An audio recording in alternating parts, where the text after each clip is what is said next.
Oke, assalamualaikum warahmatullahi wabarakatuh. Perkenalkan di sini nama saya Fekar Selilo Prantama, NRP 0922040097 dari kelas TU5D. Jadi di sini saya ingin memperlihatkan hasil kerja dari diri saya sendiri. Jadi pada EAS kali ini saya diminta untuk membuat database yang berisi tabel user dengan kolom seperti yang tertera di gambar ini.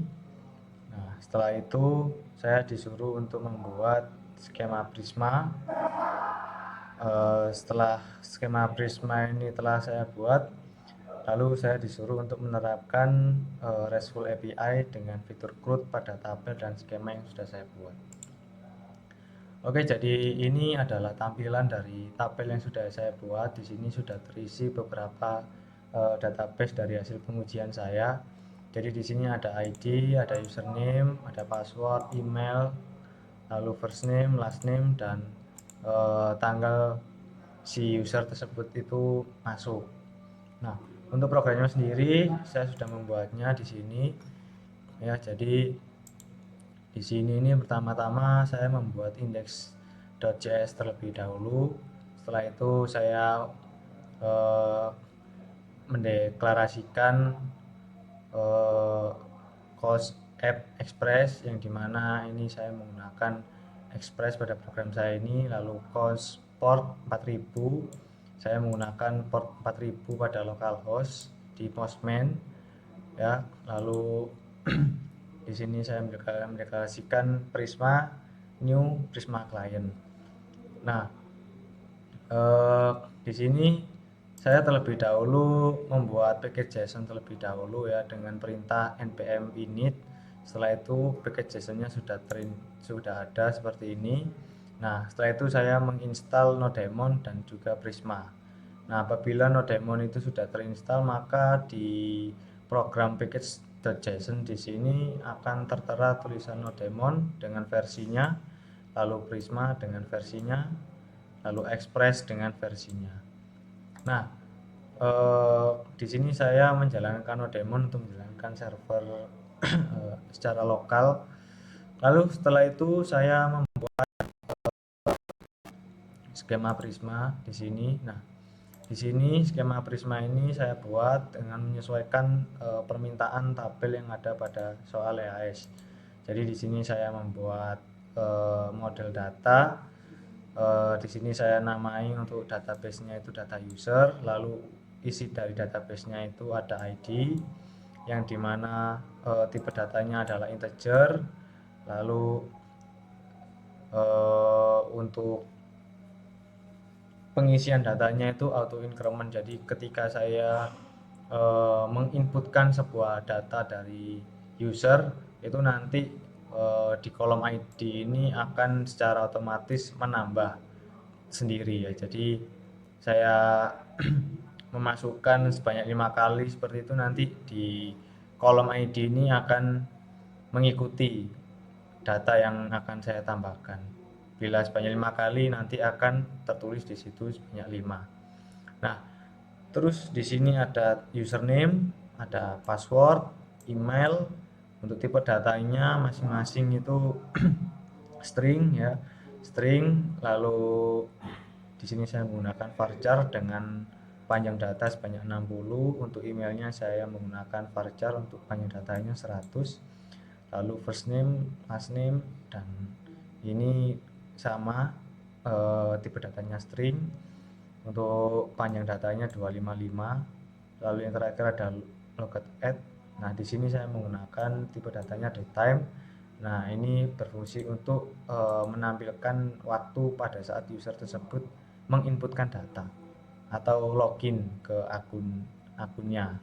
Nah, seperti itu. Setelah itu eh, ini saya migrate. Nah, setelah saya migrate nanti akan muncul program migration SQL.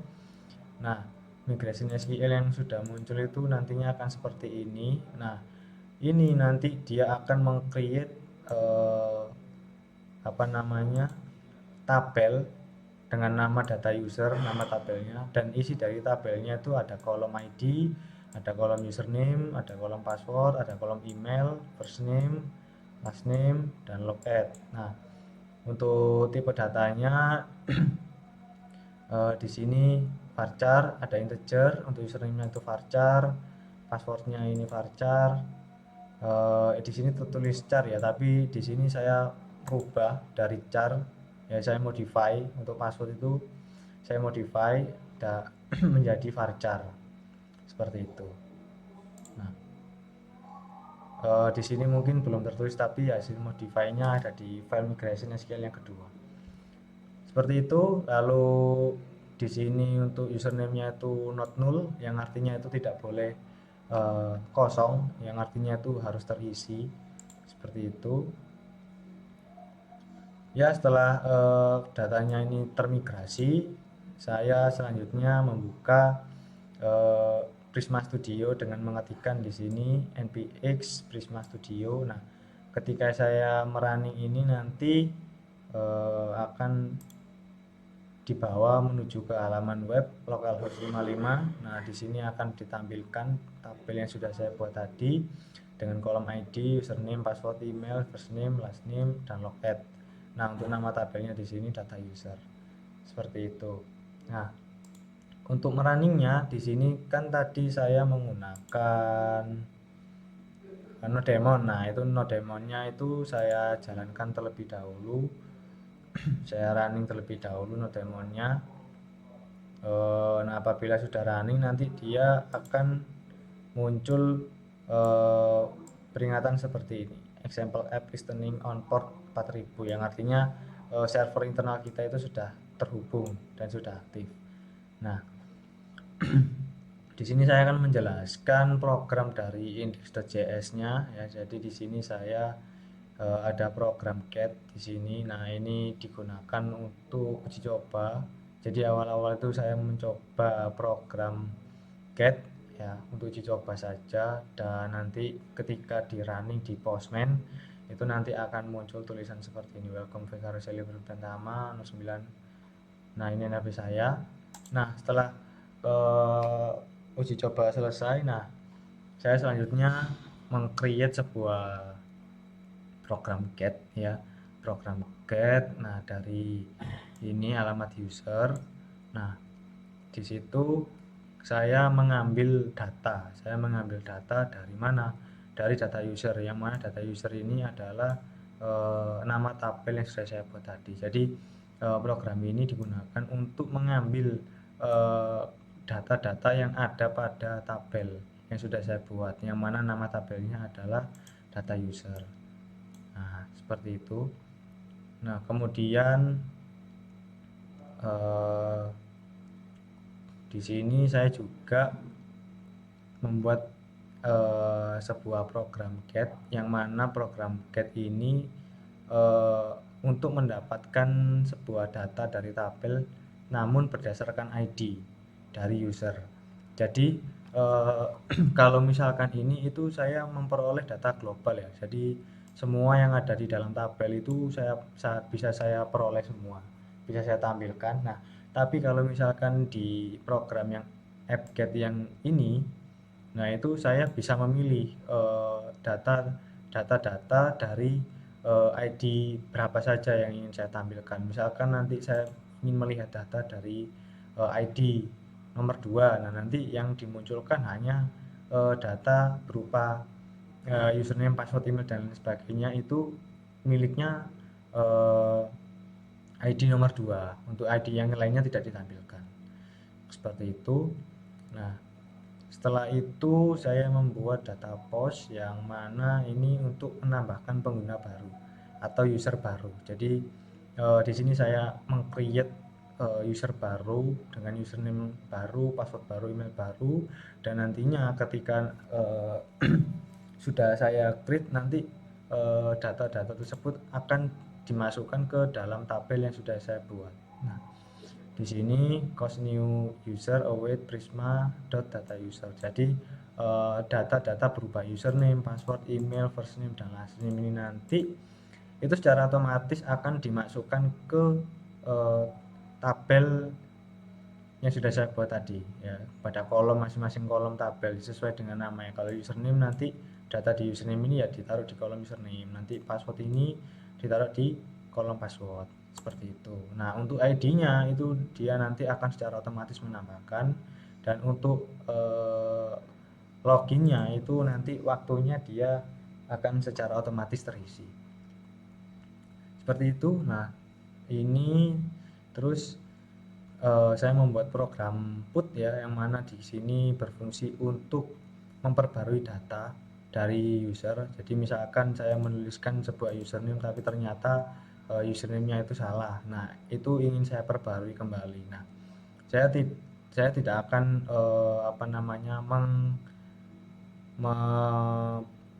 menambahkan atau memperbarui data untuk semua ID ya. Jadi hanya ID-ID tertentu saja yang memang butuh perbaikan untuk data-datanya, seperti itu. Nah, makanya di sini put user ID. Jadi ini menunjukkan bahwasanya saya bisa menambahkan atau memperbarui data berdasarkan ID yang saya pilih.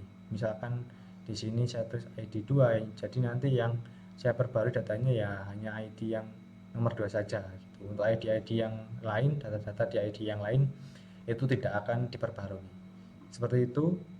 Setelah itu di sini ada app.delete user ID. Nah, ini berfungsi untuk mendelete data-data dari user berdasarkan ID yang saya ketikkan, seperti itu.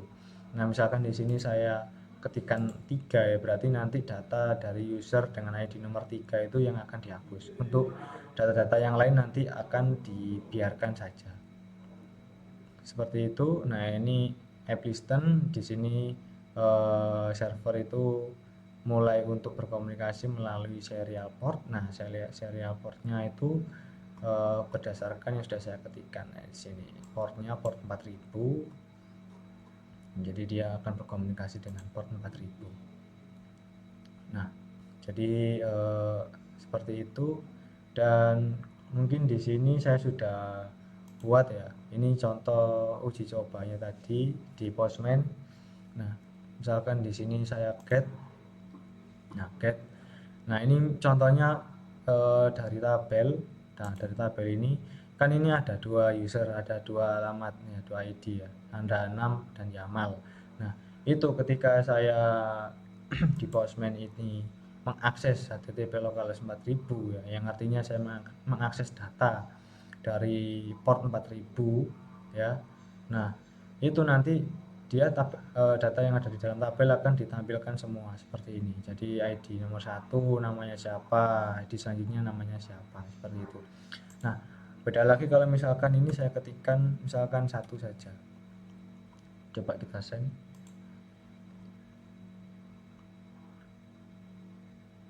Nah, ketika saya ketikkan 1 di sini, yang ini berarti bahwasanya saya hanya mengakses atau ingin menampilkan saja data dari user yang memiliki ID nomor 1. Seperti ini ya. ID 1, username-nya 6, password-nya 6123. Seperti itu. Kalau yang tadi itu saya ingin mengakses data secara global, kalau ini saya mengakses data secara ID masing-masing. Seperti itu. Lalu kita coba untuk post ya. Nah, kita coba untuk post di sini. Di sini saya akan menambahkan data baru. Misalkan di sini saya tuliskan username baru, nama saya sendiri Valentino misalkan, Valentino. Lalu di sini ada passwordnya Val123. Nah, untuk alamat emailnya misalkan vale12@gmail.com.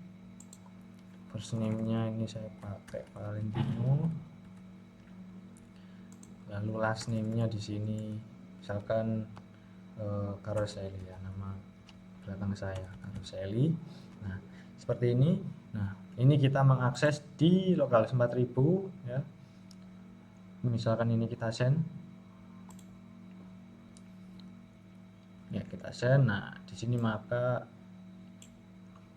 akan muncul update-nya ya. ID saya ID 4. Nah, username saya Valentino, passwordnya itu val123. Lalu email saya di sini terbaca. Lalu di sini akan muncul tanggal dan waktu pada saat saya memasukkan data diri saya. Sekarang kita coba lihat di tabel di localhost 55. Nah, di sini kita perbarui dulu apakah data saya sudah masuk. Nah, di sini data saya sudah masuk. Di sini ID-nya 4, username-nya Valentino, filenya 123, emailnya di sini file 123 12. Nah, data yang terinput ke dalam tabel ini sudah sesuai dengan data yang saya ketikkan di Postman seperti itu. Lalu misalkan di sini saya ingin menambahkan lagi, misalkan di sini Pandu. Lalu untuk passwordnya misalkan Pandandu. Untuk ini emailnya misalkan panpan22 misalkan. Nah, ini untuk first name-nya misalkan Pandu. Untuk last name-nya di sini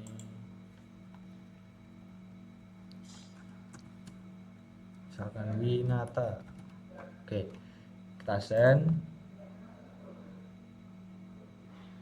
Nah, maka di sini akan muncul bahwasannya data yang saya send itu sudah masuk dan dia ada di ID 5, username-nya Pandu, passwordnya Pandundu ya, dan loginnya ini waktunya. Sekarang kita lihat di tabel apakah sudah terinput dengan benar. Dan ya, ini sudah terinput dengan benar ya. Ini ID-nya 5, username-nya ada Pandu, passwordnya ada Pandundu. Ya, sudah benar. Nah, sekarang kita coba untuk memperbarui data ya, dengan menggunakan perintah put di sini. Alamatnya nah, http localhost 4000 user. Nah, di sini kita ingin memperbarui data pada ID yang keberapa. Contohnya misalkan saya ingin memperbarui data pada ID yang kelima ya, yang terakhir tadi Pandu. Nah, misalkan ini saya ganti namanya ya menjadi Yana. Ini Yana. Nah, ini misalkan Yan. Oke. Untuk emailnya Yan Uhui. Nah, setelah itu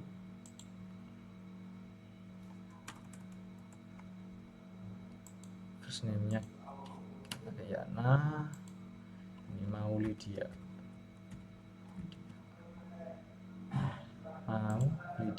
Nah, seperti ini coba kita send.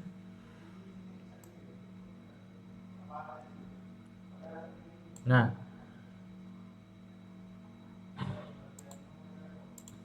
di sini sudah muncul ya. Jadi di ID 5 itu sudah terganti ya. Untuk username-nya jadi Yana, passwordnya jadi Yan. Nah, emailnya seperti ini. Lalu pada saat pengeditannya itu di sini sudah muncul waktunya. Sekarang kita cek di tabel ya. Di sini awalnya itu untuk ID 5 namanya Pandu, passwordnya Pandundu seperti ini. Kita coba apakah tadi perbarui data yang saya lakukan tadi sudah benar dan sudah masuk datanya pada tabel. Ini kita refresh. Nah, ini untuk ID 5 Yana, tadi Pandu berganti menjadi Yana, passwordnya Yan. Nah, ini emailnya Yan. Oke ya, ini sudah bisa memperbarui data. Jadi seperti itu. Dan terus yang terakhir kita coba untuk mendelete data. Nah, di sini kita coba untuk mendelete data. Nah, untuk mendelete data di sini kita pakai yang non aja. Oke. Nah, ini kita delete. Misalkan kita ingin mendelete ID yang kelima misalkan ya. ID yang kelima misalkan send. Jadi kita mendelete datanya berdasarkan ID. Nah, di sini sudah ada peringatan bahwasanya ID 5 dengan data sebagai berikut ini dia sudah terdelete. Nah, sekarang kita lihat di tabel apakah benar-benar sudah terdelete. Nah, di sini masih ada datanya ya, karena belum kita perbarui. Nanti kalau kita perbarui nanti datanya di sini akan hilang. Coba kita perbarui. Nah, hilang kan? Ya, untuk ID 5 sudah hilang, sudah bisa terhapus seperti itu.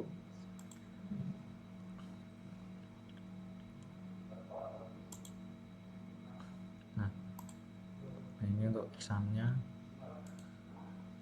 Ya, jadi seperti itu penggunaan eh, apa namanya skema Prisma pada RESTful API dengan fitur CRUD dengan tabel dan skema yang sudah dibuat ya. Jadi dengan skema Prisma di sini itu kita lebih dipermudah untuk membuat sebuah tabel ya, membuat sebuah tabel database ya. Jadi kita hanya melakukan pengetikan saja di sini. Nah, nanti untuk tabel database-nya itu nanti dia secara otomatis kalau misalkan sudah kita migrasi ke SQL itu nanti secara otomatis akan terbuat seperti ini. Ya, ini untuk kolom-kolomnya ini sesuai dengan yang kita ketikkan di sini. Nah, ini untuk nama-nama kolomnya. Nah, seperti itu. Beda dengan halnya kalau kita misalkan menggunakan MySQL Workbench, di situ kita harus membuat tabel secara manual ya, new schema, terus habis itu kita memasukkan ID, terus tipe datanya apa satu-satu gitu. Kalau di sini kita lebih dipermudah ya, tanpa membuka aplikasi-aplikasi lain, kita cukup mengaktifkan exam saja ya, MySQL-nya diaktifkan ya. Nah, setelah itu kita cukup mengimport ya, mengimport skema Prisma, menginstal skema Prisma, lalu kita cukup mengetikkan saja untuk nama dari tabel database-nya itu apa, lalu untuk isi dari database-nya itu apa. Nah, setelah itu kita migrasi dan secara otomatis akan terbentuk seperti ini. Ya, mungkin itu saja yang bisa saya jelaskan, kurang lebihnya mohon maaf. Mungkin akan saya jelaskan lebih detail di pertemuan selanjutnya. Sekian dari saya. Wassalamualaikum warahmatullahi wabarakatuh.